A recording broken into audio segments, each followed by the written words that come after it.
You know, there's a lot of things I could probably talk about from last night's Oilers game, but I think the most important topic of discussion is the man with the awesome Wolverine-style chops, the guy who's had so many goals called back this year that he actually glanced at the ref during his breakaway to make sure he was onside, Zack Kassian. Now, I did a blog right after the Oilers acquired Zack Kassian, and there is a link to it below in the description. I highly recommend that you go and watch it. It's one of the best blogs I've ever done. But in that video, I talk about the possible redemption of Kassian, his ability to overcome his addiction, to establish himself as a regular NHL player, and for him to reconcile himself with the Edmonton Oilers fan base, who, let's face it, probably hated him just as much as another former Edmonton Oiler who also wore number 44, who will remain nameless on this blog.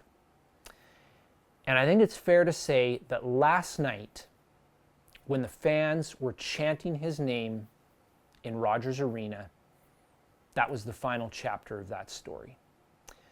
And of those three areas that I mentioned, the most important one to me personally was that Zack Kassian turned into a player that I can feel good about cheering for.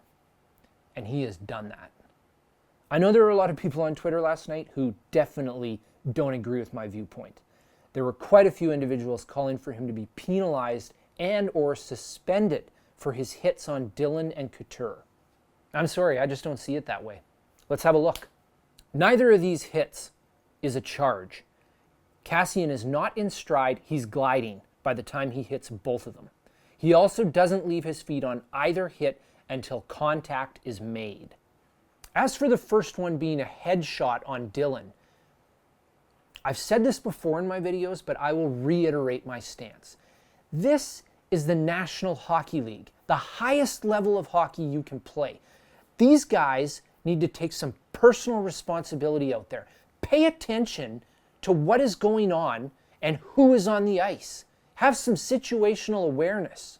You can't be skating around with your head down, one hand on your stick, and lunging to make a pass, and expect the game to have a brief hiatus from being a contact sport. Same thing goes for Couture. You're standing there after you make a pass and figure, just because we're on the power play, I'll get a free pass from being body checked? Brace yourself, for crying out loud. And I say this having been a fan of the team on the receiving end of these kinds of hits for years, watching these skilled young Oiler players skate around like they own the place and wonder why they're getting flattened all the time. As for Kassian, he may have just turned this series around big time, because after he popped Dillon and Couture, he even took a pretty healthy run at Burns. Here's the thing. No response from the Sharks. And I've seen this movie before. It usually doesn't end well for the team being manhandled. Now, my wife wasn't too pleased about my comments about her last night on the blog, so I'll be watching the new Anne of Green Gables with her for the rest of the night. I'll see you after Game 3.